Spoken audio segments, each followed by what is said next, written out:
ವಿರಾಟ್ ಕೊಹ್ಲಿ ಅವರು ಇನ್ಮೇಲೆ RCB ಅಲ್ಲಿ ಕಾಣಿಸ್ಕೊಳ್ಳೋದಿಲ್ಲ. ವಿರಾಟ್ ಕೊಹ್ಲಿ ಅವರು IPL ಇಂದಾನೆ ರಿಟೈರ್ ಆಗ್ತಿದ್ದಾರೆ ಅನ್ನೋ ರೂಮರ್ ಸೋಷಿಯಲ್ ಮೀಡಿಯಾ ಪ್ಲಾಟ್ಫಾರ್ಮ್ಸ್ ಅಲ್ಲಿ ತುಂಬಾ ಹರಡಾಡ್ತಿದೆ. ಯಾಕಂದ್ರೆ ವಿರಾಟ್ ಕೊಹ್ಲಿ ಅವರು RCB ಜೊತೆ ಇರುವಂತ ಕಮರ್ಷಿಯಲ್ ಕಾಂಟ್ರಾಕ್ಟ್ ಅನ್ನ ರಿನ್ಯೂ ಮಾಡ್ಕೊಂಡಿಲ್ಲ. ಹಂಗಾಗಿದ್ರೆ ವಿರಾಟ್ ಕೊಹ್ಲಿ ಅವರು ನೆಕ್ಸ್ಟ್ ಸೀಸನ್ ಇಂದ RCB ಗೆ ಆಡ್ತಾರಾ ಇಲ್ವಾ ಅಂತ ನೋಡೋದಾದ್ರೆ IPL ಅಂತ ತಗೊಂಡಾಗ ನಮ್ಗೆ ಇಲ್ಲಿ 2 ಟೈಪ್ಸ್ ಆಫ್ ಕಾಂಟ್ರಾಕ್ಟ್ ಸಿಗುತ್ತೆ. ಒಂದು ಪ್ಲೇಯಿಂಗ್ ಕಾಂಟ್ರಾಕ್ಟ್, ಇನ್ನೊಂದು ಕಮರ್ಷಿಯಲ್ ಕಾಂಟ್ರಾಕ್ಟ್ ಅಂತ ಹೇಳ್ಬಿಟ್ಟು. ಒಂದು IPL ಟೀಮ್ಸ್ RCB ನ ಆಗಿರ್ಬೋದು, ಅವ್ರು ಮಾಡುವಂತಹ ಅಡ್ವರ್ಟೈಸ್ಮೆಂಟ್ಸ್ ಆಗಿರ್ಬೋದು, ಬ್ರಾಂಡ್ ಪ್ರಮೋಷನ್ಸ್ ಆಗಿರ್ಬೋದು, ಇಲ್ಲಿ ವಿರಾಟ್ ಕೊಹ್ಲಿ ಅವರ ಫೇಸ್, ಅವರ ಒಂದು ಇಮೇಜ್ ಆಗಿರ್ಬೋದು, ಅವರ ಒಂದು ನೇಮ್ ಆಗಿರ್ಬೋದು ಯೂಸ್ ಮಾಡ್ಕೊಂಡು ಪ್ರಮೋಷನ್ಸ್ ಮಾಡ್ತಾರೆ. ಸ್ಯಾಲರಿ ಜೊತೆ ವಿರಾಟ್ ಕೊಹ್ಲಿ ಅವ್ರಿಗೆ ಒಂದು ಎಕ್ಸ್ಟ್ರಾ ಅಮೌಂಟ್ ಕೊಡ್ತಾರೆ. ಸೊ ಇದು ಕಮರ್ಷಿಯಲ್ ಕಾಂಟ್ರಾಕ್ಟ್ ಅಂತಾನೆ ಹೇಳ್ಬೋದು.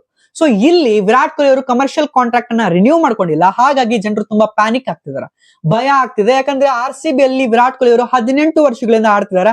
ಅವರು ಒಂದು ಎಮೋಷನ್ ಅಂತಾನೆ ಹೇಳ್ಬೋದು ಬೆಂಗಳೂರು ಜನರಿಗೆ, ಕರ್ನಾಟಕದ ಜನರಿಗೆ, RCB ಹೇಳ್ಬೋದು. ವಿರಾಟ್ ಕೊಹ್ಲಿ ಅವರು ಇನ್ನೂ ಮ್ಯಾಚಸ್ ಆಡ್ಬೋದು, ಯಾಕಂದ್ರೆ ಅವ್ರು ಅಫಿಷಿಯಲ್ ಆಗಿ ಇನ್ನೂ ತಿಳಿಸ್ಕೊಟ್ಟಿಲ್ಲ ಯಾವುದೇ ಮ್ಯಾಚ್ ನಾನು IPL ಆಡೋದಿಲ್ಲ ಅಂತ ಹೇಳ್ಬಿಟ್ಟು. ಸೊ ಹಾಗಾಗಿ ನಿಮ್ಮ ಒಂದು ಅಭಿಪ್ರಾಯನ ಕಾಮೆಂಟ್ ಬಾಕ್ಸ್ ಅಲ್ಲಿ ತಿಳಿಸಿ. ವಿರಾಟ್ ಕೊಹ್ಲಿ ಆಡ್ತಾರಾ ಇಲ್ವಾ ಅಂತ ಹೇಳ್ಬಿಟ್ಟು.